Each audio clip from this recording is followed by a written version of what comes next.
Excited na ako makapunta sa probinsya nila Lolo Deo, kuya. Ang daya naman kasi ni tatay eh. Bakit ba ayaw niya akong papuntahin doon eh? Apo din naman ako. Palagi na lang ikaw. Kasi ayaw ni tatay na mapahama ka, bunso. Kung ako nga ang papipiliin, ayoko rin nasasama ka sa akin ngayon dahil ayoko may mangyari sa iyong masama. Ayan na naman kayo sa may mangyayaring masama. Kuya, bakit? Dahil ba sa maraming aswang doon? Uy, teka, saan mo naman napulot ang salitang yan? Magdaan-daan ka nga dyan sa bunganga mo, Everlyn. Kaya ayokong kasama ka dahil pati ako nadadamay mo eh. Akala nyo ni tatay wala akong alam no? Hindi naman ako bingi kuya para hindi marinig ang mga pinag-uusapan nyo ni tatay minsan. Kaya nga mas nagkaroon ako ng kursunada na makapunta sa probinsya nila lolo. Akala nyo natatakot ako sa aswang? Hindi no? Hoy, Everlyn, magdaan-daan ka nga dyan sa bunganga mo ha. Gusto mo ba na iwan kita dito sa terminal ng bus ha? Gusto mo bang pauwiin kita pabalik sa bahay ha? Ayoko nga kuya. Saka bakit ka ba nagagalit dyan ha? Eh si tatay na mismo ang kusang pumayag na isama mo ko sa bakasyon. Tutal, 2 buwan din naman akong walang pasok. Napapikit na lang si Emer dahil sa pagkainis niya sa kapatid. Kahit na kailan kasi hindi ito nagpapatalo sa kanya. Kaya siya na lang ang nag-adjust para sa kapatid. Umayos na lang siya sa pagkakaupo dahil sa tansya niya ay malapit ng umandar ang bus na kanilang sinasakyan. Naisipan niya na lang na matulog dahil 7 oras pa ang kanilang biyahe. Hinayaan niya na lang ang kanyang kapatid sa kanyang tabi at naisipan niyang matulog muna. Bahagya na siyang nakaidlip nang bigla siyang magising dahil niyugyug siya ni Everlyn. Ano bang problema mo, bunso? Kita mo naman na natutulog ako, hindi ba? Pagod at puyat ako dahil sa trabaho. Kaya pagpahingay mo naman ako. Malay ko ba kung totoong tulog ka na kuya? Saka tatanungin lang naman sana kita kung bakit ang daming bawang at asin na nakalagay dito sa bag mo. Yan ba ang gagawin mong pasalubong ni Lolo? Huwag mo nga yung pakialaman. Akin na. Bakit mo ba binuksan ha? May sarili ka namang bag dyan eh. Kita mo nasa bus tayo oh. Paano kung kumalat ang amoy niyan dito sa bus? Eh di papatapon nila to. Ito na nga lang ang pangontrang dala ko eh dahil baka gabihin tayo ng dating dun. Nakakatawa ka talaga kuya. Anong pangontrang pinagsasasabi mo? Sana nagdala ka na lang din ng sibuyas at mantika para pwede ka na maggisa. Aray ko naman kuya. Dahil sa inis ni Emer sa kapatid ay may kalakasan niya itong pinitik sa noo. Dahil sa kakulitan nito ay mas lalong sumasakit ang ulo niya sa kapatid. Sumimangot lang ito at umayo sa pagkakaupo. Napagpasyahan niyang matulog ulit habang ang kapatid niya ay bahagya na ring nakasandig sa bintana ng bus. Mukhang inaantok na rin ito. Pinakiramdaman muna niya ang kapatid. Nang mapansin na mukhang tulog na nga ito ay saka pa lang din siya tuluyang natulog. Nagising na lang siya nang biglang huminto ang bus para makakain ng mga pasahero. Kaya bumaba sila ng kapatid niya para kumain at magbanyo na rin. Hapon na nang marating nila ang lugar. Medyo makulimlim pa kaya bahagyang nag-aalala si Emer. Sumakay pa sila ng panibagong tricycle papasok sa maliblib na lugar. Halos 1 oras din bago sila nakarating sa medyo may mga kabahayan. Ito na ba ang lugar kung saan nakatira si Lolo Deo, kuya? Bakit naman parang ang weird ng mga taong nakatira rito? Ang sama ko makatingin sa atin, oh. Tumahimik ka, bunso. Huwag mo silang titigan sa mga mata kung maaari. Dito muna tayo. Hintayin natin si Lolo dahil dito niya tayo susunduin. Bakit naman hindi pwede, kuya? Kita mo yung matandang babae na nakatayo malapit sa isang tindahan. Ang sama ko makatingin sa akin. Malabanan nga ng titig. Akala niya siya lang ang may mata. Aba ako rin. Nyemas ka talaga, Everlyn. Sabi mo mo silang titigan eh. Gusto mo yatang hindi makabalik pa ng buo sa syudad eh. Aba bakit naman kuya? Matatanggal ba ang mga mata ko kung makikipagtitigan ako sa matandang yun? Dahil sa nararamdamang pagkainis ni Emer ay malakas niya na lang itong hinila at bahagya silang naglakad papasok sa makipot na daang tao. Ilang beses na siyang nagpabalik-balik sa lugar na ito kaya alam niya na kung saan ang bahay ng kanilang Lolo Deo. Teka, saan naman tayo pupunta kuya? Akala ko ba hihintayin natin si Lolo dito? Hindi na. Baka makasalubong na natin si Lolo sa daan. Ayaw mo kasing makinig sa akin eh. Hindi na talaga kita isasama dito sa susunod. Ano na naman ba ang ginawa ko, kuya? Para tinitigan lang yung matanda nagagalit ka na agad dyan. Masama na pala ang tumitig ngayon. Tumahimik ka na nga lang, bunso. Ang dami mong alam sa buhay eh. Oh, nandiyan na pala si Lolo. Lolo Deo. Oh, nandiyan na pala kayo mga apo. Ako, ito na ba si Everlyn? Ang laking bata mo na apo ah. Dati kinakarga pa kita nung bago silang ka pa lang eh. Ngayon aba, dalagita ka na. Magandang hapon po, Lolo. Mano po? Mano din po, Lo. Pasensya na kung ngayon lang uli ako nakadalaw ah. Medyo nabisi po sa trabaho eh. Aba, pagpalain nawa kayo mga apo. O siya, wag mo na isipin pa yun na po. Ang mahalaga ay meron ka pa ring oras na dalawin ako. O tayo na, dahil magagabi na. Maraming mga ligaw na mababangis na hayop dito. Baka makursunadahan pa kayo. Akma pa sanang magsasalita ang kapatid niya pero agad niya itong siniko ng bahagya. Pinandilatan niya pa ito ng mata at sinenyasan na tumahimik. Dahil alam niyang magtatanong na naman yon patungkol sa sinabi ng kanilang lolo na mababangis na mga hayop. Habang naglalakad sila ay siya ring padilim ng padilim ang paligid. Medyo umaambon pa sa mga oras na yon. Medyo mahabang lakaran kasi ang kanilang kailangang suungin papasok sa bahay ng kanilang Lolo Deo. Mga 30 minutos din kung lalakarin. Kuya, may naririnig ka bang kakaibang ingay? Ano na naman bang naririnig mo, bunso? Baka guni-guni mo lang yan. Kanina ko pa napapansin na may mga kaluskos akong naririnig na para bang nasa gilid lang ng mga talahiban, kuya. Parang sumasabay sa atin sa paglalakad eh. Yan na ba yung sinasabi mo, Lo, na may mga mababangis na hayop? Teka nga lang, makadampot nga ng bato. Babatuhin ko muna. Kapag yan nasa pulko, tiyak may panglitsyon tayo. Aba, teka lang apo, teka lang. Huwag mong gagawin yan. Malilintigan tayo kapag ginawa mo yan. Hayaan mo muna ang mga naririnig mo. Total malapit na tayo sa bahay eh. Isa pa, hindi yan makakalapit sa atin kaya ipagpatuloy mo lang ang paglalakad mo. Bakit naman tayo malilintikan, Lo? Mga hayop lang naman yan eh. At ang mga hayop itinakda para gawing ulam nating mga tao. Ikaw talaga, hindi bata ka. Ang dami mong alam ano, ang kulit mo pa. Iiling-iling na wika ng kanyang lolo habang siya naman ay inis na inis sa kanyang kapatid sa mga oras na yon. Gustong-gusto niya nang andagukan ng kapatid niya dahil sa pagiging inosente at pagkaignorante nito. Pero kahit ganon pa man, hindi niya na rin naman ito masisisi dahil wala naman itong kaalam-alam sa mga nangyayari sa kanilang paligid. Maya-maya pa ay nawala rin naman ang mga kaluskos na kanilang naririnig hanggang sa makarating sila sa bahay ng kanilang Lolo Deo. Ang ganda pala dito sa lugar mo, no, Lo? Napakaaliwalas. Ang lamig pa ng simoy ng hangin. Saka ang daming prutas, Lo. Pwede po ba akong manguha niyan? Oo naman na po. Pero bukas na dahil magdidilim na. Umaambon pa oh. O sige na, pumasok muna kayo sa loob ng bahay. Sikasuhin ko muna ang kapatid mo, Emer. Dahil kukunin ko lang ang mga alaga kong kambing. Sige po, Lo. Akyat na, bunso. Dahil kailangan pa natin magbihis. Alam kong pagod ka rin sa biyahe. Hindi naman ako pagod, kuya eh. Ang haba pa nga nang naitulog ko. Gusto ko munang maglibot-libot dito sa bahay ni Lolo, kuya. Ang laki pala kahit makaluma na. O siya, ikaw na nga lang ang bahala, bunso. Ang kulit-kulit mo talaga eh. Pero bago ka maglibot-libot dito sa loob ng bahay ni Lolo, magbihis ka muna ha.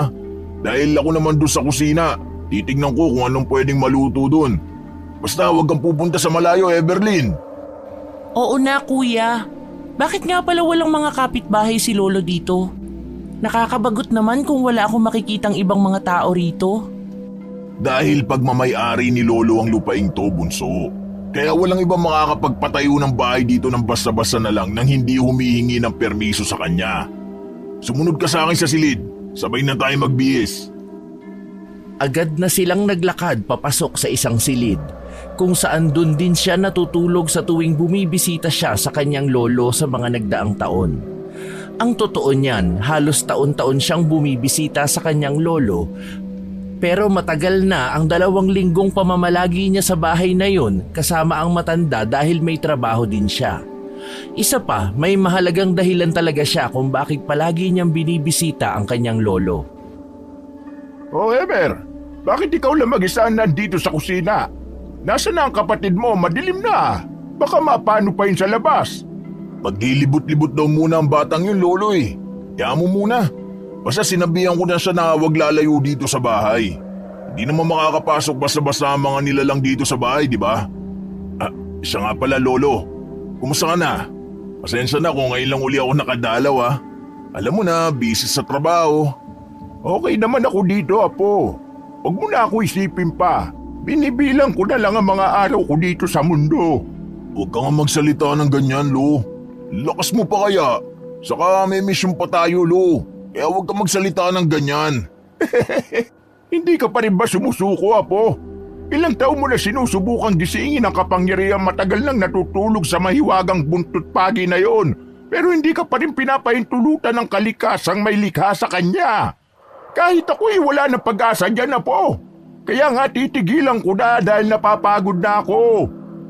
Hindi ko titigilan yun, lo. Hanggang sa hindi ko nakukuha ang bagay na yun. Ano ang bagay na gusto mong makuha, kuya? Agad na napatigil si Emer nang marinig niya ang boses ng kanyang kapatid na nakatayo sa pintuan habang may naguguluhang tinig. Ang 2 kamay nito ay may bit-bit na tig-2 pirasong hinog na mangga. Nanguha ka lang pala ng mangga, po? O siya, mamaya mo na yung kainin dahil maghahapunan pa tayo. Nako, marami akong gusto ikwento sa inyo. Lalong-lalo na sa iyo, Eberlina po. Anong klaseng kwento ba yan, Lolo Deo? Gusto ko po makinig sa mga kwento mo. Mamaya na dahil kakain pa tayo. O sige na, maganda ka na, Emer, dahil masakit na ang tuhod ko eh. Agad naman siyang tumalima at nagsimula ng maghanda para sa kanilang hapunan. Napapangiti na lang siya dahil sa pagkatakam nang maamoy niya ang mabangong aroma ng tinolang manok. Marami kasing alagang manok ang lolo nila kaya nakakapag-ulam sila ng masarap kung gugustuhin nila. Ang sarap naman ng ulam natin, Lolo, Kuya. Mukhang mapapasarap ako ng kain ito ah. Tamang-tama, hindi ako nakakain ng maayos ngayong araw dahil natatakot ako magkaroon ng sakit ng tiyan sa loob ng bus. Masarap talaga po, kaya sige na. Maupo ka na dyan dahil kakain na tayo. Kaya ayoko magpunta ng malayo eh, lalo na kung sasakay pa ng bus. Hindi ko kakayanin yun, lalo pat palagi ako naiihi. Masasanay ka rin habang patagal ng patagal, lolo. Ako nga kailangan pa uminom ng gamot bago sumakay ng bus eh dahil nasusuka ako. Oh, magugas ka muna ng kamay, bunso. Itabi mo muna yung mga nakuha mo mangga. Yan na lang ang gawin mong panghimagas mamaya. Opo, Kuya. Ay, siya nga pala, Kuya. Taga rito ba yung matandang babae na nakita natin sa tindahan kanina? Yun bang kung makatitig sa akin, parang may ginawa akong masama sa kanya? Nakakatakot talaga siya. Bakit, bunso? Nakita mo ba siya ngayon? Teka lang mga apo. Anong matanda ba sinasabi ninyo? May nakita kasi ako kaninang matanda doon sa baba, Lolo eh. Ang sama kasi kung makatingin sa akin kaya tinitigan ko rin siya pabalik. Tapos kanina, nung namulot ako ng mga mangga, nagulat ako kasi nakita ko na lang siyang nakatayo malapit sa akin. Kaya dahil sa gulat ko, napatakbo ko papasok ng bakod. Naiwan ko tuloy yung iba ko pang mga napulot na mangga. Sagot naman ang kanyang kapatid. Pagkatapos ay nagsimula na itong maglakad-lakad at tumingin-tingin sa mga kagamitan sa buong bahay. Samantalang silang 2 naman ng kanyang lolo ay nagkukumustahan. Dahil halos 1 taon na rin nung huli siyang makadalaw sa bahay na ito. Kamusta naman ang mga magulang mo sa syudad, Emer? Wala na ba silang balak na dalawin ako dito? Abay, ang tagal na nung huli nila akong binungtaan dito ah. Saka na lang ba sila magbabalak na pumunta dito kapag patay na ako? Okay naman sila doon, lolo. May trabaho kasi silang 2 kaya hindi sila nakakagala. Isa pa, alam nyo na ang dahilan kung bakit ayaw nilang bumisita rito. Kayo naman kasi, Louie. Bakit ba ayaw nyong iwan ng lugar na to? Gayong pwede naman kayong doon na tumira sa syudad kasama namin. Abay, kung pwede lang sana, apo. Pero hindi ko kayang iwan ng lugar na ito eh. Kahit ano man ang mangyari, dito unang sumibol ang pag-iibigan namin ng inyong Lola Suping. Marami kami mga alaala sa bahay na ito. Maging ang ama ninyong dalawa ay dito na pinanganak. Saka nandito ang puntod ng inyong lola. Ang gusto ko kasi, kapag ako naman ang mawawala ay doon ninyo ko ilibing sa tabi niya. Lo, huwag ka nga magsalita ng ganyan eh. Matagal ka pa namin makakasama. At patungkol naman dun kay nanay at tatay, pagpasensyaan nyo na lang sila, Lo. Alam nyo naman ang totoo kung bakit ayaw na nilang bumalik sa lugar na to eh. Bakit kuya? Ano bang meron sa lugar na ito? Ang ganda kaya dito. Mas gugustuhin ko pa nga na dito na lang tumira kasama ka, Lo. Kaysa dun sa syudad na maingay at mapolusyon. Hindi mo alam kung ano sinasabi mo, Bunso. Kung hindi lang sana ako kinausap ni tatay at nanay na isama kita dito para naman makilala mo si Lolo Deo eh, talagang hindi kita isasama dito. Lolo, si kuya. Ang sama-sama. Ay, tigilan mo na nga yung kapatid mo, Emer. O siya, matutulog na tayo. Bukas naman, ha? Ano yun, Lo? Bakit may kumalabog sa bubungan? Baka po may nahulog. Agad silang nagkatinginan nang marinig ang kalabog na yon mula sa bubungan ng kanilang bahay. Mabilis siyang kumilos nang marinig na para bang merong naglalakad sa kanilang bubungan na yari sa lumang yero. Agad siyang lumapit sa kapatid niya at mabilis itong pinatayo. Pumasok ka na sa loob ng kwarto, Bunso. Bilisan mo. Huwag na huwag kang lalabas hanggat hindi pa ako nakakapasok, ha? Naintindihan mo ba ako? Teka lang kuya. Anong meron? Saka bakit may naglalakad dyan sa bubungan? Huwag mo sabihin na may aswang dito, kuya. Aba, hindi pwedeng hindi ako lalaban, kuya. Ano ba yung kalukuhang pinagsasabi mo, Eberlyn? Pumasok ka na sa loob ng kwarto, Bunso. Bilisan mo na. Sumunod ka na lang sa sinasabi ng kapatid mo, Apo. Sige na, pumasok ka na sa loob ng kwarto. Akmang magsasalita pa sana ang kapatid niya nang makarinig sila ng kalabog na para bang may lumundag mula sa kanilang bubungan pababa sa kanilang bakuran. Kaya agad niyang hinila ang kapatid papasok ng kanilang silid. Agad niyang isinara ang pinto dahil akmang lalabas pa sana ito. Marami akong bawang at asin na dalalo. Mukhang hindi na nila lulubayan ng kapatid ko eh. Natatakot ako na baka makuha nila si Eberlyn. Hindi nila makukuha sa atin ang kapatid mo, Emer. Yan ang panghahawakan mo. Talagang hindi, Lo. Sandali, kukunin ko lang ang mga asin at bawang sa bag ko. O sige, Apo. Lalabas na ako. Ako muna ang haharap sa kanila. Mag-iingat ka, Lo. Susunod ako agad. Hindi na sumagot ang Lolo Deo niya. Basta mabilis itong naglakad papalapit sa malaking pintuan. Habang siya naman ay mabilis na binuksan ang kanyang bag na nakalimutan niyang ipasok sa kanilang silid kanina. Mabilis niyang dinikdik ang bawang nang may makita siyang matigas na bagay. Agad niya itong hinalo sa asin at mabilis na tumakbo papalabas ng bahay. Pagkalabas niya sa mismong pintuan ay bahagya pa siyang natigilan nang makita ang isang nakakatakot na nilalang habang nakatayo sa hindi kalayuan ng kanyang lolo. Agad naman siyang lumapit sa kanyang lolo at tumabi rito. Umalis ka na rito sa pamamahay ko, Suling! Kahit ano pang gawin mo pagpupumilit ay hindi mo makukuha mula sa akin ang mga apo ko! Sarili mo lang ang niloloko mo, Deo. Kahit ano pang gawin mong pagpupumilit na hindi ko sila makukuha mula sa'yo, ay hindi ka magtatagumpay. Nagkakamali ka. Gagawin ko na ang lahat ngayon para makuha ko mula sa'yo ang mga apo ko. Nahihibang ka na. Bakit ba ayaw mo na lang kaming pakawalan?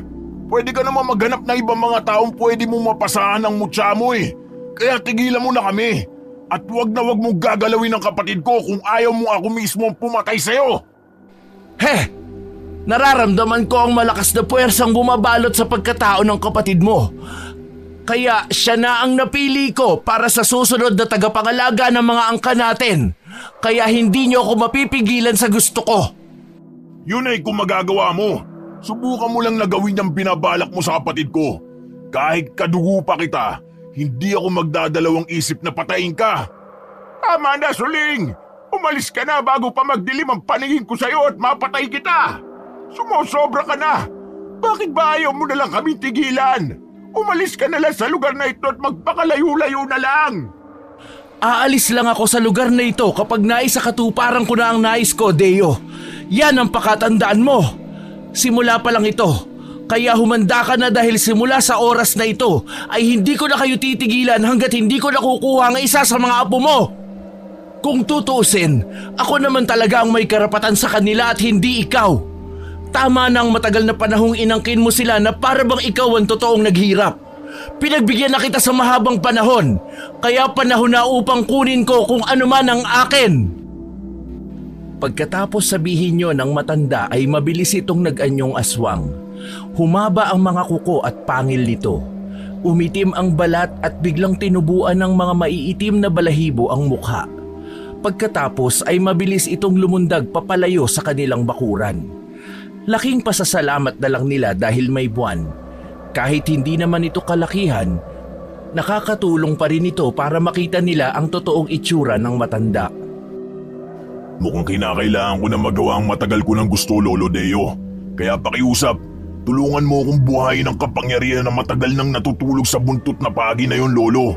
Natatakot ako na baka makuha niya sa atin ang kapatid ko.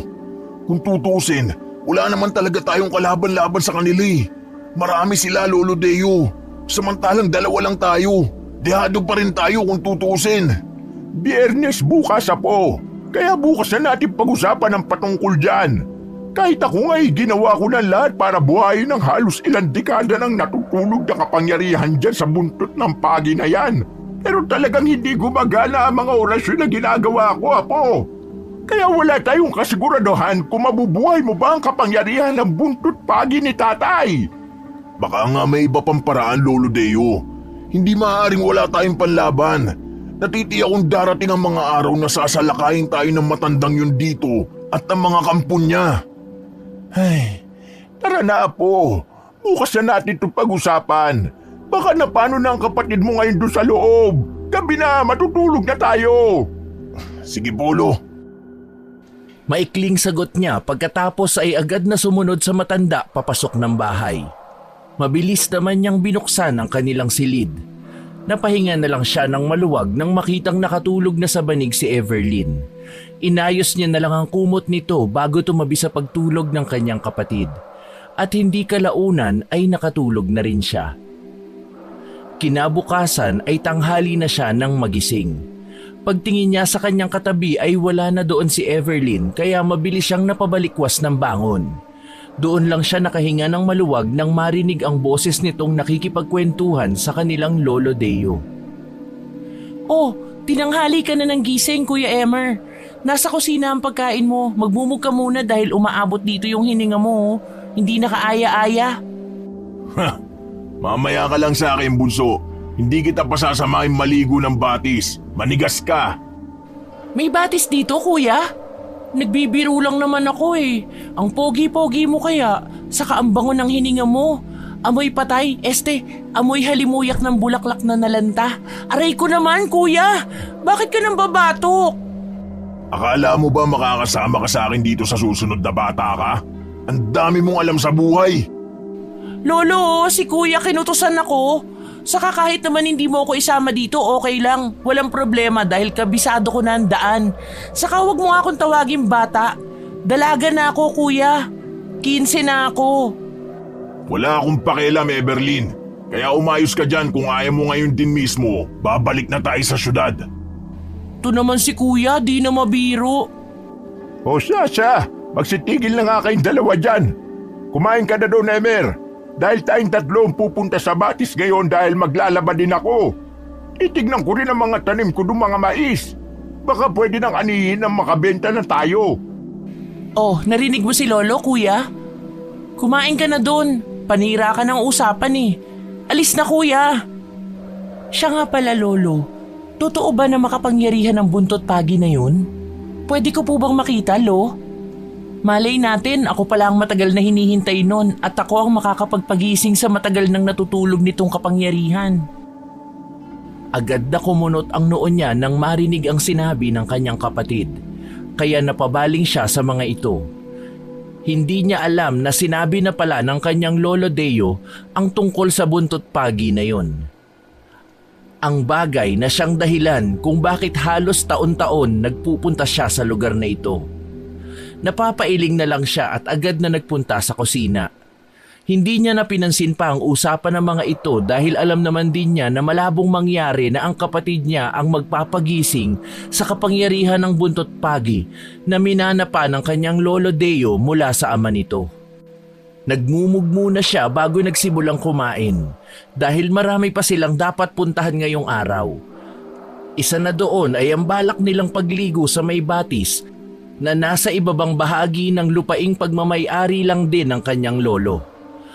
Pagkatapos niyang kumain ay nagpahinga pa siya saglit. Pagkatapos ay nagkayayaan na silang magtungo sa batis dahil medyo tirik na ang araw kaya sobrang init. Malayo ba ang eskwelahan dito, Lolo? Parang gusto ko na kasi na dito na lang ako tumira sa bahay mo. Mas gusto ko pa rito kaysa dun sa syudad. Papayag ka ba na dumito na ako, Lo? Magtigil ka nga dyan, bunso. Hindi pwede na dito ka mag-aral. Delikado para sa yung lugar na to. Saka ang layo na eskwelahan dito. Nasa kabilang sityo pa. Tama nga, Kuya Emer mo, Apo. Hindi ka pwede manatili dito na matagal dahil may mga bagay na mahirap maintindihan. Lahat naman po ng bagay dito sa mundo ay mahirap maintindihan. Pero Lolo, alam mo bang na naginip ako kagabi? Parang totoo eh. Nakakatakot nga lang ang itsura ng matandang lalaki. Teka, nanaginip ka, Apo? Ano naman ang panaginip na yon, ha? At sino naman ang matandang lalaki sinasabi mo? May sinabi ba siya sa iyo, Apo? Opo, Lo. Ang sabi niya sa akin, bakit ngayon lang daw ako? Matagal niya na raw akong hinihintay. Hindi ko nga humaintindihan yun, Lo eh. Sino kaya yun? Dahil sa sinabi ng kanyang kapatid, ay mabilis na nagkatinginan silang dalawa ng kanyang lolo. Alam niya na kahit ito ay naguguluhan din. Saglit kasi silang huminto dahil sa sinabi ni Everlyn. Agad nilang naibaling ang kanilang paningin nang magsalita ito ulit. Saka Lolo, yung matandang lalaki po parang kamukha mo eh. Nung una nga akala ko ikaw yun. Agad na silang natahimik at nagsimula ng maglakad ulit. Kahit siya ay naguguluhan din sa mga pangyayari. Napapailing na lang at mabilis na naglakad kasunod ng kapatid niya. Makalipas ang 2 araw ay doon niya lang nakita ang kapatid niyang napagod ng husto. Sinulit kasi talaga nito ang bawat mga oras na maglibot-libot sa lupain ng kanyang lolo Deo. Hindi naman ito gaanong kalakihan dahil 2 ektarya lang naman yun. Pero maraming mga tanim. Isa na roon ang mga prutas at mais na siyang pinagkukuhanan ng pang-araw-araw na gastusin ng kanyang lolo Deo. Tama na nga yan, mga Apo. Kakain na tayo! Bakit ba kayo nag-aagahan ng mangga, ha? Abay, wala pa kayong agahan, ha? Ngayon lang ito, Lolo Deo. Sayang din naman kasi kung hindi namin kakainin. Malapit na pong maubos ang mga bunga, oh. Sayang naman kung ang lupa lang ang makikinabang. Kaya sasagarin na namin ni Kuya. Ay, nako! Sasakitan tiyan nyo riyan. Kaya tigilan nyo na muna yan. Nakahanda na ang pagkain, eh. Huwag nyo nang paghintayin ng grasya. Oo na, Polo. Tara na, bunso. Babalikan na lang natin yung mamaya. Mamayang hapon ulit natin kakainin ang mga natira. O sige, Kuya. Teka, ikaw na naman, Lola. Ang aga-aga mo namang bumisita. Agad siyang napalingon sa likurang bahagi nila nang marinig ang sinabi ng kanyang kapatid habang nakatingin sa kanilang likuran. Mabilis niyang hinila ang kanyang kapatid papalapit sa kanya. Masama niyang tinitigan ng matanda na ngayoy nakangisi habang nakatingin ng diretso sa kapatid niya. Oo, dahil nandito ako para kunin ka sa kanila, Apo. Tumigil ka na sa kahibangan mo, Aling Suling. Huwag mong hintayin na masaktan kita. Teka, anong tinawag mo sa akin, Lola? Apo? At kailan niyo pa ho ako naging apo? Hanggang ngayon pala hindi pa rin nila sinasabi ang totoong pagkatao mo, Apo. At ikaw naman, Emer, bakit ka ba ganyan sa akin? Dapat sa akin ka kumakampi imbis dyan sa lolo mong hilaw. Tumahimik ka! Hindi kita kaano-ano kaya umalis ka na dito. At wag na wag mong iinsultuhin si Lolo Deo dahil hindi kita mapapatawad na matanda ka. He! Talagang tuluyan ng nilaso ng matandang yon ang isipan ninyo. Ikaw, Apo, alam kong ikaw si Everlyn. Ako ang totoo ninyong lola dahil anak ko ang inyong ina. Teka, totoo ba yung sinasabi mo, Lola? Pero bakit hindi ko yun alam? Kuya Emer, totoo po ba? Bakit wala kayo nabanggit sa akin na buhay pa pala ang lola natin? Punyeta ka talaga, Suling! Huwag ka maniniwala sa sinasabi ng matandang yan, Everlyn! Matagal na ako nagtitimpi sa'yo, babae ka! Huwag mong isali sa kabaliwan mo, mga apo ko! Binabalaan na kita na huwag mo na kaming guluhin pa! Pero heto ka't palagi pa rin bumabalik-balik! Kaya oras na rin siguro para tapusin na natin ang labang ito! Agad na naagaw ang atensyon ni Emer sa bitbit na buntot pagi ng kanyang lolo Deo. Kaya mabilis niyang hinatak ang kapatid papalapit sa matandang lalaki. Tinatakot mo ba ako, Deo? Kilala mo ko. Hindi ako basta-bastang masisindak dyan sa buntot pagi mo. Dahil alam naman natin na wala yang silbi, hindi ba? Huwag mong mamalitin ang kakayahan ko, Suling! Huwag mo ako susubukan! Teka, Lolo, ano po yung nasa dulo ng buntot pagi na dala mo? Parang itim na batong makintab. Paano po nangyaring nakadikit yan dyan sa dulo ng buntot? Ang ganda naman po. Pwede ko po bang hawakan? Ha? Teka, sigurado ka ba, Everlyn, apo? Opo, Lolo. Siguradong sigurado po. Akin na, Lo. Nakita niya na inabot ng kanyang lolo Deo ang bitbit nitong buntot ng pagi na may makintab na batong nakapatong sa pinakadulo ng buntot.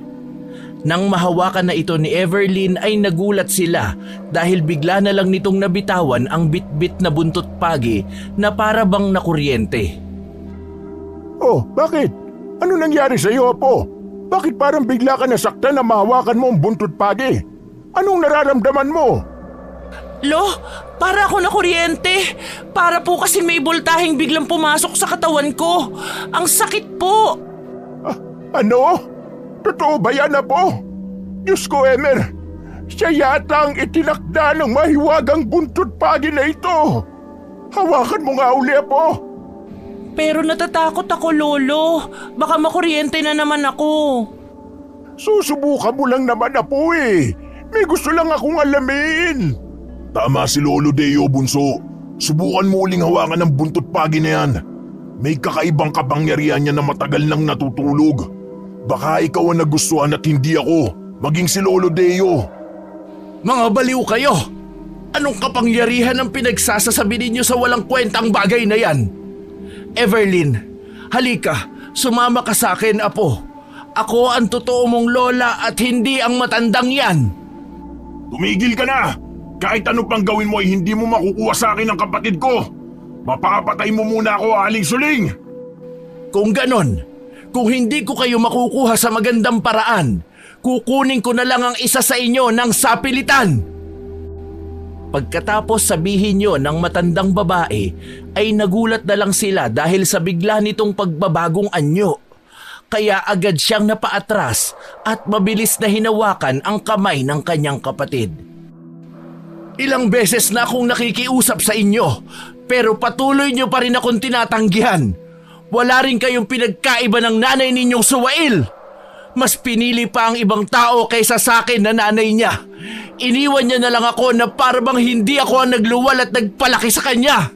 Kaya ka iniwan ang anak mo eh! Dahil dyan sa kaibangan mo, Suling! Malakas na sigaw ng kanilang lolo sa matandang babae na nooy naging isang mabangis na aswang. Ang kulubot nitong mukha ay mas lalong kumulubot pa.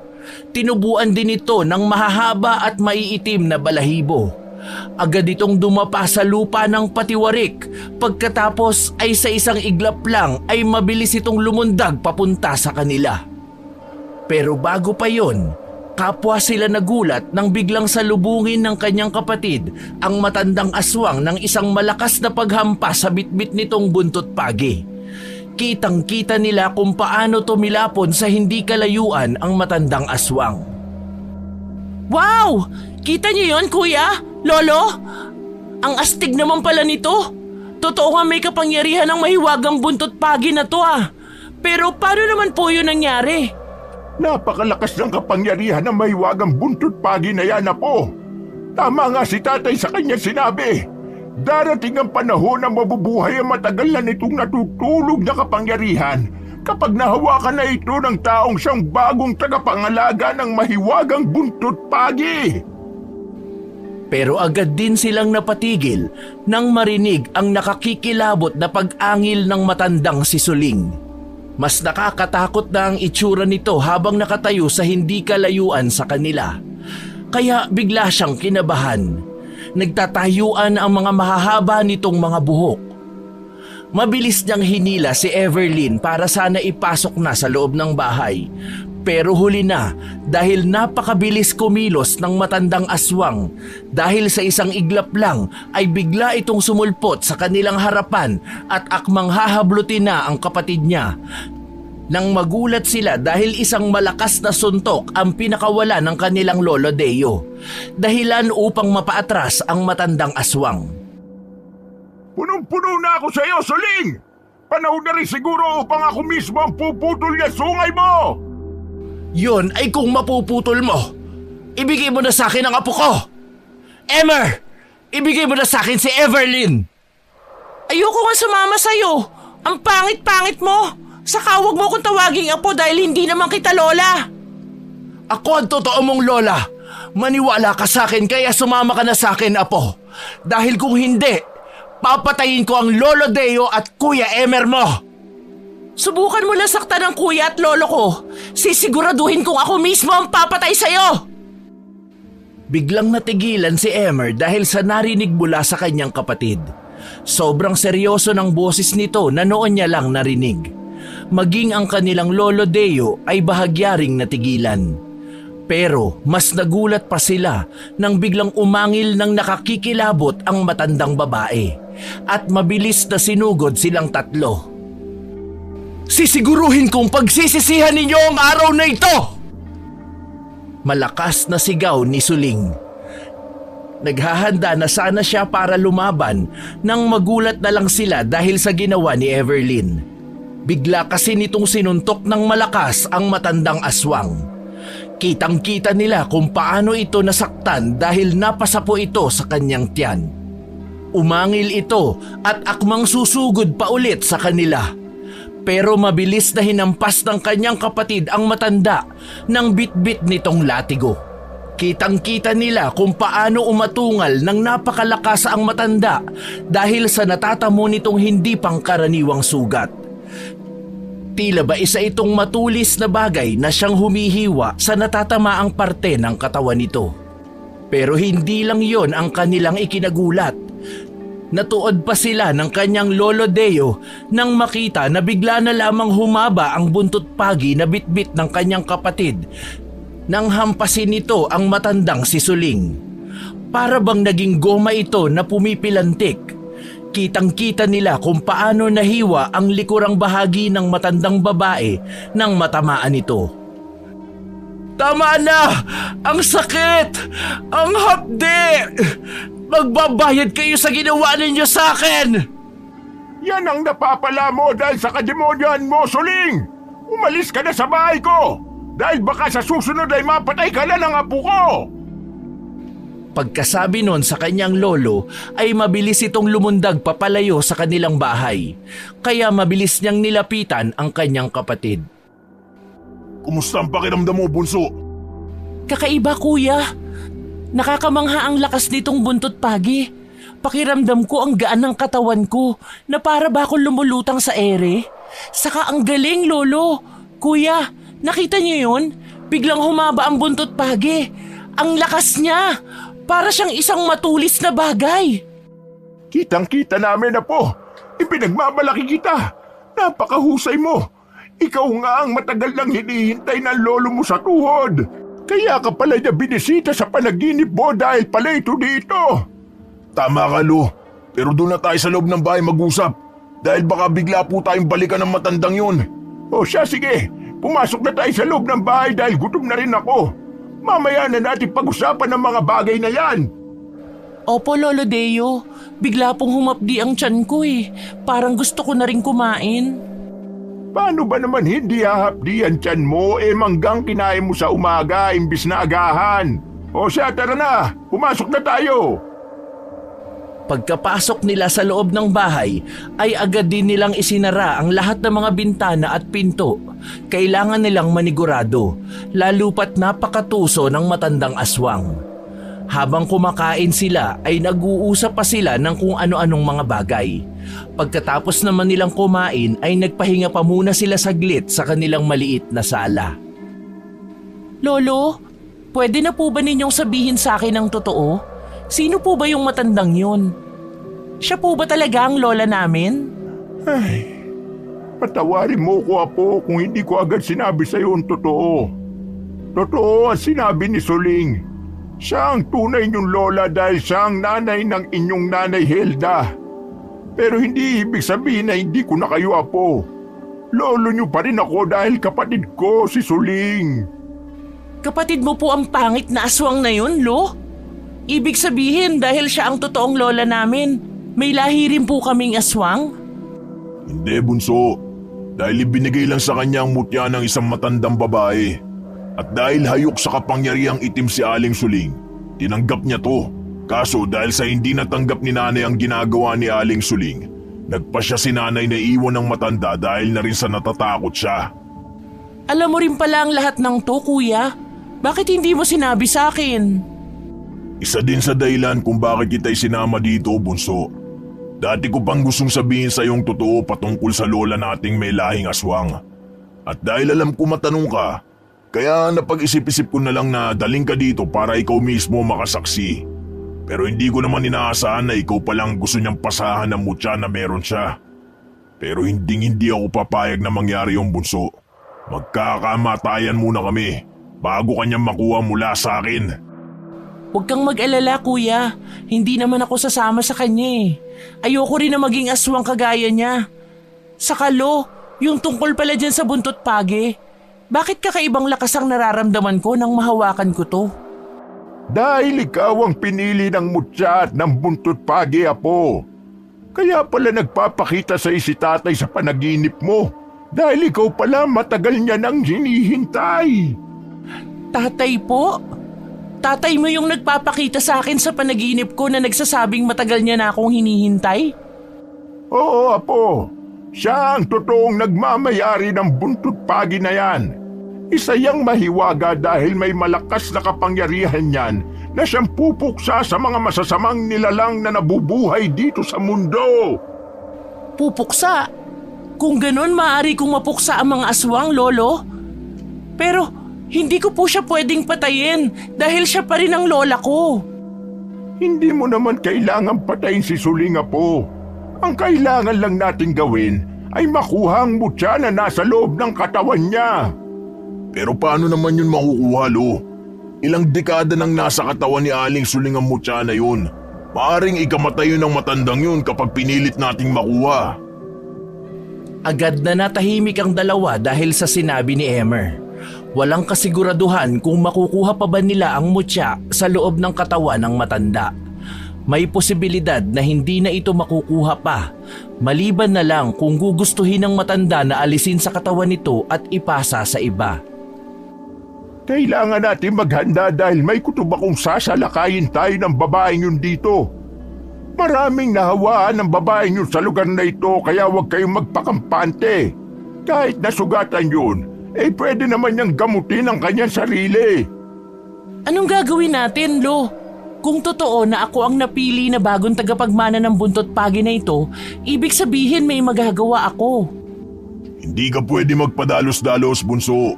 Bata ka pa at walang alam sa pakikipaglaban. Mapapahama ka lang at ayoko mangyari yun. Sinabi nang hindi na ako bata, kuya eh.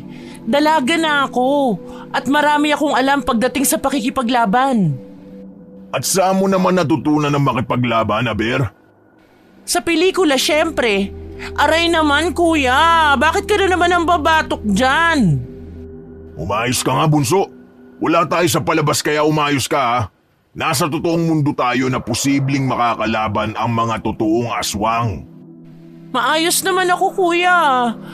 Saka alam ko ang mga galawan pagdating sa pakikipaglaban. Baka nakakalimutan mo na minsan na ako sumali sa mga martial arts sa eskwelahan sa syudad. Kahit papano, may alam ako sa pakikipaglaban. Totoo ba yun, Apo? Nako, ipinagmamalaki kita. Ang galing mo naman pala eh. Napangiwi naman si Emer dahil sa nakikitang kahambugan ng kanyang kapatid. Ngumisi-ngisi pa ito habang sumusulyap sa kanya dahil nga sa ipinagmamalaki siya ng kanyang lolo Deo. Lo, bakit kaya ako ang pinili ng tatay mo na maging bagong tagapangalaga ng mutya at buntot pagi na to? Wala naman akong alam tungkol sa mga ganitong bagay, Lolo eh. Bakit hindi ikaw o di kaya si Kuya? Hindi ko masasagot ang tanong na yan, Apo. Ang mahalaga ay ikaw ang pinili ng mutya na yan. Alam niyo bang isang manunugis ng aswang ang lolo ninyo sa tuhod dati? Talagang hindi ko lang naman ang pagiging manunugis niya eh. Dahil takot ako sa mga panahong yon. Lalo na kung aswang ang pag-uusapan.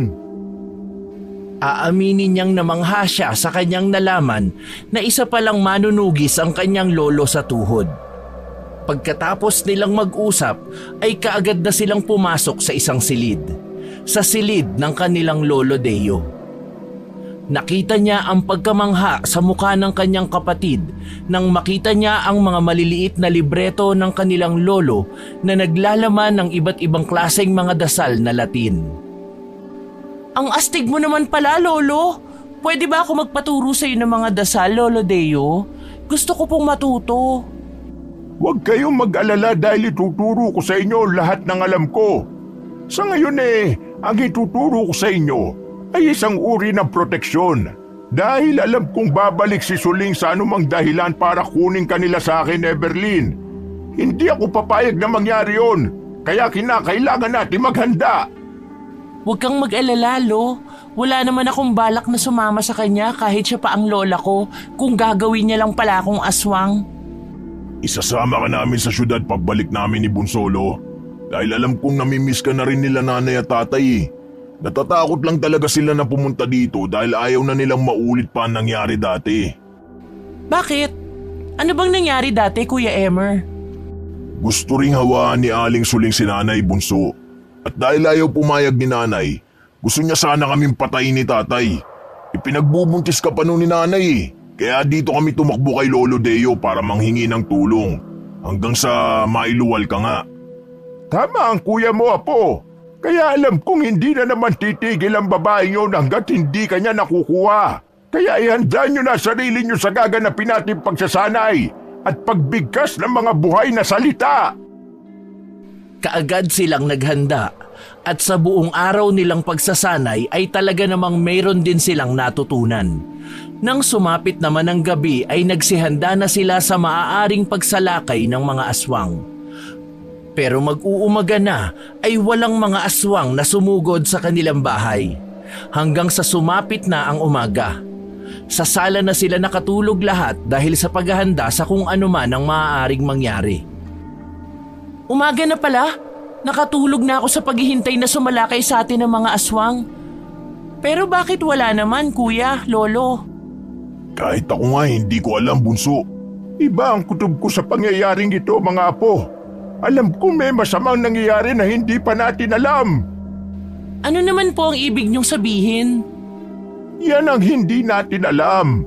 Pero sige na, bumangon na kayo dyan para makapaghanda na tayo ng ating umagahan.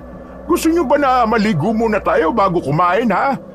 Maligo muna tayo, Lo. Di pa naman ako gutom eh. Ikaw, Bunso, baka gusto mo magkape muna. Dinamay mo pa ako, Kuya. Hindi naman ako umiinom ng kape eh. Ikaw tong adik sa kape. Nakakatuwa talaga kayong dalawang panoorin. Kahit madalas kayong magkapikunan eh, talaga namang mababakas pa rin sa mukha ninyo ang pagmamahal sa isa't isa. Mahal ko naman talaga ang makulit na batang ito, Lolo. Kahit madalas ako nitong iniinis, ayoko pa rin na may masamang mangyari sa kanya. Magkakaamatayan muna kami kung sino man ang may gustong manakit sa kapatid ko. Pagkatapos niyang sabihin yon ay bahagya niyang inakbayan ng kanyang kapatid at marahang sinakal gamit ang braso niya. Tawang-tawa naman ang kanilang Lolo Deo habang nakamasid sa kanila. lalong-lalo na sa kapatid niyang nagpupumiglas dahil gustong makawala sa pangiinis niya. Naligo nga muna sila sa may batis. Isang oras din silang namalagi doon dahil nilaban pa nila ang kanilang ilang pares na maruruming damit. Habang naliligo ay iniisip din ni Everlyn ang kakaibang kapangyarihan na lumukob sa mahiwagang buntot pagi. Hindi niya kasi inaasahan na ganun pala yun kalakas. Ang saya dito, kuya, no? Siguro kung wala mga aswang dito, talagang dito na ako mag-aaral sa susunod na pasukan para may kasama si Lolo. Kahit ako'y gustong-gusto kong lugar na ito, Bunso. Pero wala talaga tayong magagawa dahil hindi lang naman tayo nakatira dito sa mundo. Katulad ng mga tao may buhay rin ang mga aswang. Yun nga lang, nabubuhay sila sa pagiging isang masamang nilalang dahil nang bibiktima sila ng mga tao at ginagawang pagkain. Hindi lang mga aswang, mga apo. Meron din namang iba dyan na hindi lang natin nakikita pero nakakasalamuha natin. Talagang napakahiwaga lang ng ating mundo. Hindi na sila nagkomento pa sa sinabi ng kanilang lolo. Mabilis naman nilang tinapos ang kanilang paliligo at paglalaba. Pagkatapos ay naisipan nilang umuwi na. Medyo nakahinga ng maluwag si Emer dahil hindi na muling nagpapakita pa ang matanda sa kanila para ipagpumilit na kunin ang kapatid niya. Pagkatapos nilang kumain ay doon agad sila dumiretso sa silid ng kanilang lolo Deo para patuloy na hasain ang kanilang sarili sa mga orasyon. Mayroon naman siyang konting kaalaman dahil nga sa tinuruan siya ng kanyang lolo sa mga nakalipas na taon na kanyang pabalik-balik. Pero mga simpleng dasal lang yun pangtaboy sa mga masasamang espiritu sa kanilang paligid kung may manggagambala man. Matulog na muna tayo, kuya. Nakakaramdam na ako ng pagkaantok kakapuyat natin sa tuwing sumasapit ang gabi. Matulog ka muna doon, Bunso. Tatapusin ko lang itong mga hugasin natin. Kahit ako nga inaantok na rin Kayo, Lo, matutulog na ho ba kayo? Hindi ako maaaring matulog, mga apo. Dahil mas mabuti na yung may nakabantay para sigurado tayong walang masamang mangyayari. O sige, Lolo Deo, papasok na po ako sa silid. Antok na po ako Matulog ka na, Bunso. Susunod ako mamaya pagkatapos nito. Tumango na lang ang kapatid niya sa kanyang sinabi. Kaya mabilis niyang tinapos ang kanyang paghuhugas dahil kahit siya ay nakaramdam na rin ng matinding pagkaantok. Pagkatapos nga ng kanyang ginagawa, ay mabilis siyang pumanik sa silid at tumabi sa pagkakahiga ng kanyang kapatid na mahimbing nang natutulog. Pero ilang sandali pa lang siyang nakakatulog ay agad din siyang nagising dahil sa malakas na sigaw ni Everlyn. Kuya, gising! Nawawala po si Lolo Deo! Teka, anong nawawala bang pinagsasasabi mo, Bunso? Baka nandyan lang si Lolo sa paligid o di kaya nasa maisan kaya relax ka lang. Antok pa ako kaya matutulog muna ako. Hindi, kuya! May nararamdaman akong kakaiba. Masama rin ang kutob ko lalo na nang may makita akong mga dugo sa labas ng ating bakuran. Hindi kaya kinuha ng matandang aswang si Lolo? Teka, totoo ba yan sinasabi mo, Bunso? Kung ganun, nasa panganib si Lolo. Kailangan natin siya mahanap, Everlyn. Hanapin na natin siya ngayon, kuya. Kailangan na natin kumilos bago pa mahuli ang lahat. Magbabayad talaga ang matandang aswang na yun kapag may nangyaring masama kay Lolo. Mabilis silang kumilos at dahil na rin sa may natutunan na silang mga buhay na salita, ay agad nilang isinuot ang mga kwintas ng kanilang lolo Deo at dinasalan ito. Pagkatapos ay kumuha sila ng kanilang maaaring gawing panlaban, mga sandata. Namangha pa si Emer nang makita niya mula sa kwarto ng kanyang lolo ang isang sandata. Isa itong pana na may iilang mga palaso. Agad niya itong kinuha at isinukbit sa kanyang likuran. Nagdala rin siya ng mga asin at bawang na dinikdik na. Dahil yun naman talaga ang pangunahing pangontra sa mga aswang. Habang ang kapatid naman niya ay ang sandata nitong mahiwagang buntot pagi. Kabisado mo ba ang mga lugar dito, Kuya Emer? Baka mahirapan tayong hanapin si Lolo dahil hindi natin alam kung saan nila dinala. Oo, alam ko, Bunso. Isang lugar lang ang alam kong pagdadala nila kay Lolo. Sigurado akong doon nila dinala si Lolo sa lumang bahay nila na ilang dekada nang naabandona. San ba yan, kuya? Tara na, kailangan na nating mahanap si Lolo. Ayos na ba yung mga sandata at panlaban mo sa kanila? Ayos na ang lahat, Bunso. Kaya tara na, bago pa magdilim. Kailangan pa natin maglakad ng mga 1 oras dahil medyo malayo mula dito ang abandonadong bahay na yun.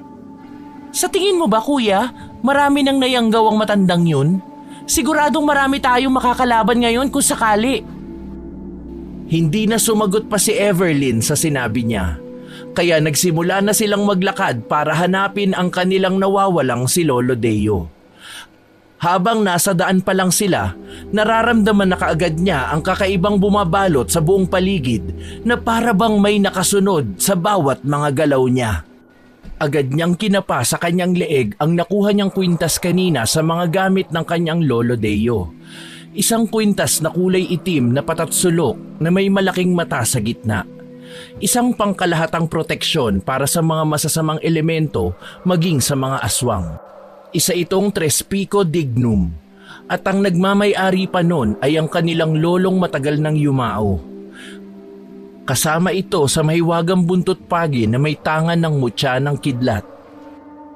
Nararamdaman ko sila sa paligid, kuya. Mukhang planado nga ang lahat. Sinadya nilang kunin si Lolo Deo para tayo mismo ang pumunta sa kanila. Hindi talaga titigil ang matandang yun hanggat wala siyang nakukuha sa atin, Bunso. Ang kailangan lang nating gawin ngayon ay mag-ingat. Tuso ang mga aswang. Hindi pa natin alam kung ano pa ang kaya nilang gawin. Basta ang alam ko, malalakas silang lahat. Kahit na kailan hindi ako sasama sa matandang yun, kuya. Mamamatay muna ako. Hindi yan mangyayari, Bunso. Lalo pa ngayon na may kakayahan na tayong labanan sila. Lalo na ikaw na nasa iyo na ang mahiwagang buntot pagi na yan. Hindi na ulit sila nag-imikan at ipinagpatuloy na lang ang kanilang paglalakad. Hanggang sa pagkarating nila sa mga kabahayan ay tahimik na ang buong lugar na para bang takot lumabas ang mga ito. Dahil nag-aagawan pa nga lang ang liwanag at dilim, wala nang mga taong pagala-gala sa paligid. Nang malampasan na nila ang mga kabahayan, ay ang mga naglalakihang mga punong kahoy naman ang bumungad sa kanila. Kaya kinakailangan pa nilang suungin yon dahil nasa gitna ng gubat ang abandonadong bahay na pagmamay-ari pa ng kanilang lolo sa tuhod. Pagtapak pa lang nila sa bukana ng gubat ay mayroon agad silang naaninag na iilang bulto ng tao na nakatayo malapit sa kinaroroonan nila na para bang hinihintay talaga ang pagdating nila. Mga aswang sila. Alam ko, kuya, dahil biglang uminit ang buong katawan ko. Naramdaman ko rin ang babala mula sa agimat na tangan ko. Lalabanan natin sila. Alam kong matatalo natin dahil 4 lang sila. Kuya, tingnan mo! Mukhang ibang uri sila ng aswang! Dahil sa sigaw ni Everlyn ay agad na napabaling ang paningin niya sa 4 na lalaking nakatayo mula sa kanilang unahan. Pero laking gulat niya dahil sa isang iglap lang ay biglang nagpalit anyo ang mga ito bilang malalaking aso na walang balahibo. Pulang-pula ang mga katawan ng mga ito na para bang nilitsyon. Kumikintab din ang katawan ng mga malalaking aso. Pero hindi yun ang dahilan kaya siya nagulat, kundi dahil sa biglang paghati ng mga ulo nito at naging 2, habang ang dila naman ng mga ito ay biglang humaba at sabay na lumundag papunta sa gawin nila. Mag-iingat ka, kuya! Ikaw din, Bunso. Tatapusin natin ang mga animal na ito ngayon din mismo. Ingatan mo na huwag kanilang masugatan, kuya. Mukhang laso ng kanilang mga laway. May posibilidad din na mayanggaw ka kapag nalawayan ka ng mga yan. Agad niyang nilagyan ng palaso ang pana at itinutok sa isang malaking aso. Dinig na dinig nila ang nakakikilabot na angil ng mga ito. Pagkatapos ay mabilis na lumundag papunta sa gawin nila. Kaya kaagad niyang binitawan ang palaso Kitang-kita niya kung paano bumaon sa katawan ng aswang ang palasong yun. Pero mas nagulat siya sa naging resulta dahil biglang sumabog ang katawan ng malaking aso. Kaya gutay-gutay ang katawan ng mga ito. Agad siyang kumuha ng panibagong palaso at itinutok muli sa isa pa.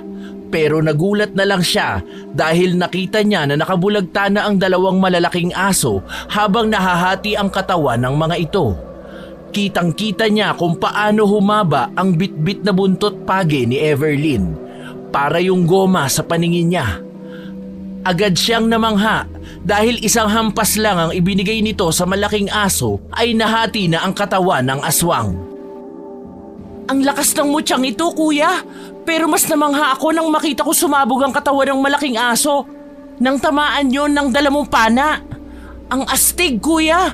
Mukhang umepekto nga ang ginawa nating ritual kanina.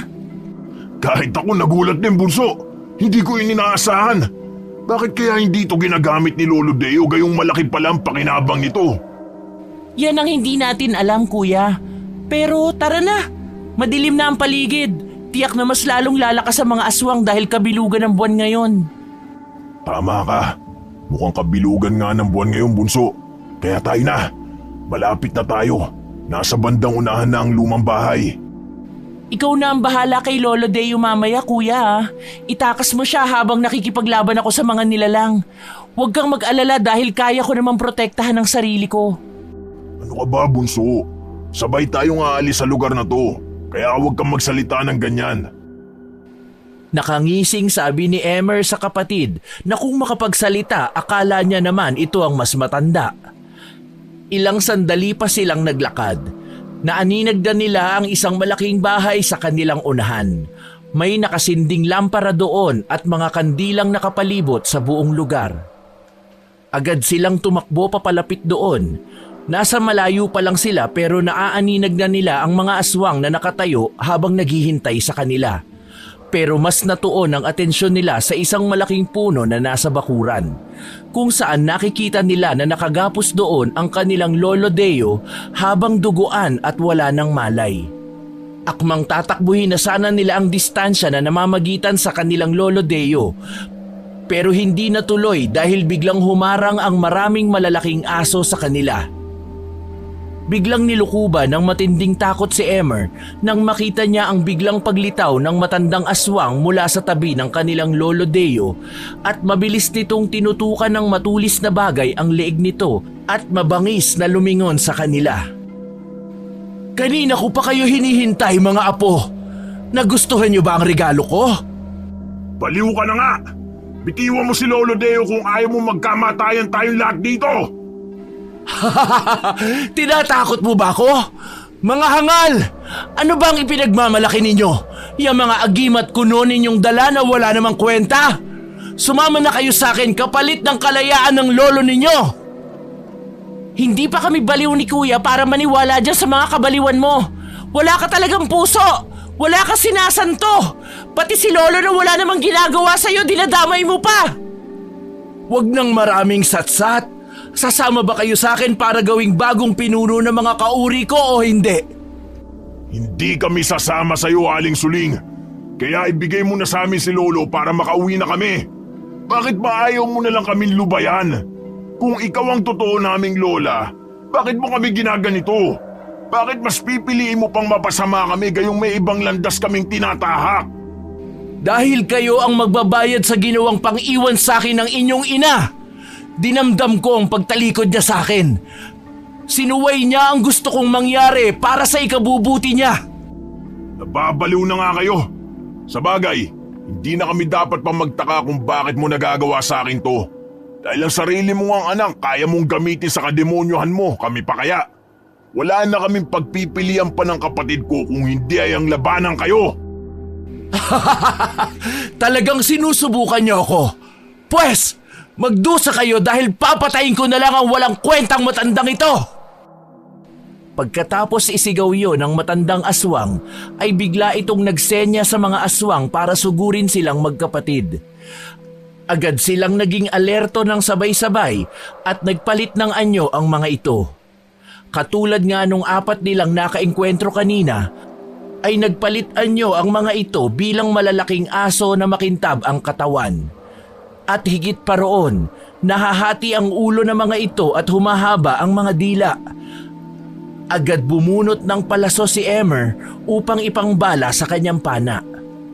At katulad nga nung una, bawat nilalang na matamaan niya ng palaso ay pumuputok ang katawan, habang ang kapatid niya namang si Everlyn ay parang hangin sa bilis ang kilos. Kitang-kita niya kung paano hatawin ng kanyang kapatid ang mga aswang. At ang bawat natatamaan ng bitbit niyang buntot pagi na may tangang mutya ng kidlat ay nahahati. Hindi pa rin siya makapaniwala sa kakayahan ng buntot pagi na yun, dahil may kakayahan itong humaba at pumilantik. Mga animal kayo! Anong ginawa ninyo sa mga alipin ko? Ilang taon ko silang pinaghirapang alagaan, pero sa isang iglap lang, inubos ninyo sila! Papatayin ko kayong mga animal kayo! Kayo naman ang may kasalanan kung bakit nangyari ang lahat ng ito. Kung hindi sana kayo mapilit at kung hindi sana ninyo pinakialaman si Lolo. Mga hangal kayo! Sa tingin nyo ba makakalabas pa kayo ng buhay dito sa gubat na ito? Hindi na! Dahil ako mismo ang papatay sa inyong tatlo at uunahin ko na ang matandang ito! Pagkatapos yung isigaw ng matanda ay nagulat na lang sila dahil bigla nitong ibinaon ang matutulis nitong mga kuko sa katawan ng kanilang lolo Deo na wala pa ring malay. Pakiramdam ni Emmer ay bigla siyang nabingi dahil sa kanyang nasaksihan. Hindi! Lolo! Ang malakas na sigaw ni Everlyn ang nagpapukaw sa pagkatulala niya. Kasunod nun, nakita na lang niya itong parang kidlat na biglang sumulpot sa harapan ng matandang aswang. Hinampas ng malakas ni Everlyn si Suling gamit ang bitbit nitong buntot pagi. Pero parang hangin din sa bilis ang mga galaw nito at biglang nawala sa harapan ng kapatid niya.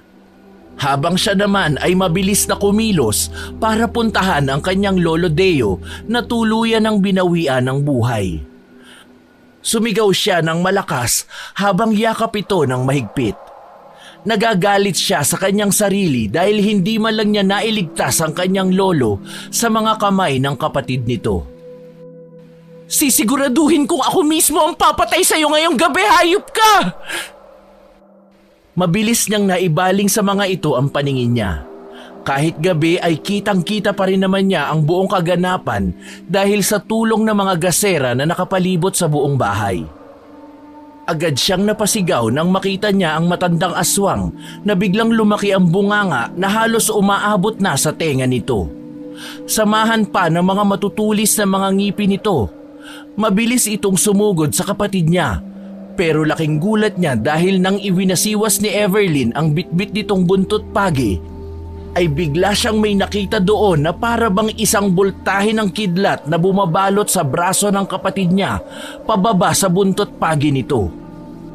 Napatayo si Emmer nang makitang biglang lumundag si Suling papunta sa gawin ni Everlyn habang nakataas ang braso nito na para bang gusto nitong ibaon ang mga kuko sa sikmura ng kapatid niya.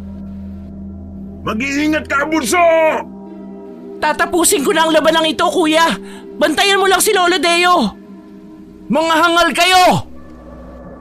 Malakas na sigaw nito at mabilis na sinugod si Everlyn.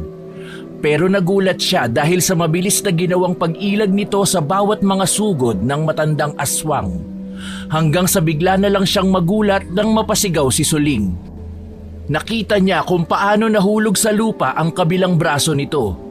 Ang kasunod ay ang kabila naman. Hanggang sa isang malakas na paghampas pa ang ginawa ni Everlyn dito at tuluyan ng nahati ang katawan ng ginang. Kasabay nun ay ang biglang pagkidlat at pagkulog ng kalangitan na tila ba dinadamayan sila. Nahulog ang kalahating katawan nito sa lupa na para bang dinaanan ng isang matulis na bagay. Ang kasunod niyang narinig ay ang malakas na pag-iyak ng kanyang kapatid habang papalapit sa kanya. Agad niya itong niyakap ng mahigpit. Kailangan malaman ito ni nanay at tatay, bunso. Wala na si Lolo, kuya. Nabigo ako. Hindi ko man lang siya nasagip. Napakawalang kwenta ko. Ano ka ba? Huwag kang magsalita ng ganyan, bunso. Kailangan mo muna magpahinga dahil may ilang mga sugat ka. Uuwi tayo ng bahay para matawagan natin si nanay at tatay sa syudad. Pero paano si Lolo, kuya? Hindi natin pwedeng iwan ang katawan niya dito. Hindi man lang tayo nakapagpaalam sa kanya ng maayos. Babalik naman tayo, bunso, kapag nakarating na ang mga magulang natin dito bukas. Kaya huwag ka na umiyak. Huwag mo nang sisihin pa ang sarili mo dahil ginawa naman natin ang lahat eh. Kuya, bala kong ilibing ang buntot pagi. Pwede mo ba akong tulungan? Pati yung ibang mga gamit ni Lolo sa kanyang kwarto ay ililibing na rin natin. Sigurado ka ba sa gusto mo, bunso? Dahil kung ako ang tatanungin, yan din ang gagawin ko. Ayoko na mangyari pa uli ang mga bagay na to. Dahil ang sinabi sa akin ni Lolo dati, kapag daw nagkaroon ka ng kapangyarihan, lapitin ka ng mga masasamang nilalang at elemento. Wala naman tayong paggagamitan yan, kuya eh. Saka tama ka, ayoko na mangyari ulit ang mga bagay na ito. Ayoko nang mawala ng pamilya. At higit sa lahat, kung alam ko lang na ganito pala ang mangyayari, sana pala hindi na ako nagpumilit pa na sumama sa'yo dito. Buhay pa sana si Lolo hanggang ngayon. Huwag mo nang sisihin pa ang sarili mo, bunso. Hindi naman natin alam na ganito pala ang mangyayari. Sige na, ilibing natin ang mga naiiwang gamit ni Lolo. Yung mga maliliit na libretong itim at ang buntot pagi na yan. Sige, Kuya Emer. Nailibing nga nila sa pinakaliblib na lugar ang lahat ng mga kagamitan. Kabilang na doon ay ang mga libreto ng kanilang yumaong lolo. Siniguro nila na walang makakahukay sa mga gamit na yon, pero nagulat sila dahil sa mismong oras na nailibing nila ang mahiwagang buntot pagi ay biglang umulan ng malakas na may kasamang malalakas na kulog at kidlat na para bang galit na galit ang langit. Pero isa lang ang ikinagulat nila dahil biglang kumidlat ng malakas. At tumama yon kung saan nila inilibing ang mahiwagang buntot pagi at ang mutya. Ang lakas ng kidlat, kuya. Talagang tumama pa ang malakas na kidlat dun mismo sa hinukay natin. Ano kayang ibig sabihin nito? Teka, bakit parang umalsa ang mga lupa na itinabo natin sa mga nilibing natin? Halika, bunso, tignan natin. Hindi kaya nagalit ang gabay niyang mahiwagang mutya dahil inilibing natin, kuya? Teka, parang nahukay nga ah. Hala kuya, nabutas. At wala na dito ang buntot pagi. At ang mga libreto naman ni Lolo nasunog lahat. Hindi sila nakapagsalita dahil sa kanilang nasaksihan. Hindi nila sukat akalain na mararanasan nila ang hiwagang yon sa totoong buhay. Pagkatapos ng ilang araw ay magkakasama na ang buong pamilya na umuwi ng syudad na may lungkot sa dibdib dahil sa pagkawala ng matanda. Kung buhay pa sana si Lolo, tiyak na kasama natin siya ngayong lumuwas ng syudad. Hindi ko alam na mararanasan ko ang mga bagay na ito, kuya. Kasalanan ko talaga ang lahat ng ito dahil hindi ko man lang nagawang mailigtas si Lolo. Huwag mo nang sisihin ang sarili mo, bunso. Kung nasaan man si Lolo ngayon, sana'y masaya na siya. Alam kong gagabayan niya tayo kahit saan man tayo magpunta. Hindi na nagsalita pa ang kanyang kapatid. Alam niya kasing sinisisi nito ang kanyang sarili dahil sa nangyari. Mabuti na lang talaga dahil meron silang mga magulang na sobrang maunawain at mahal na mahal sila. At ang tungkol doon sa nangyaring biglang pagkawala ng mahiwagang buntot pagi ay nananatili na lang yung sikreto sa pagitan nilang dalawa.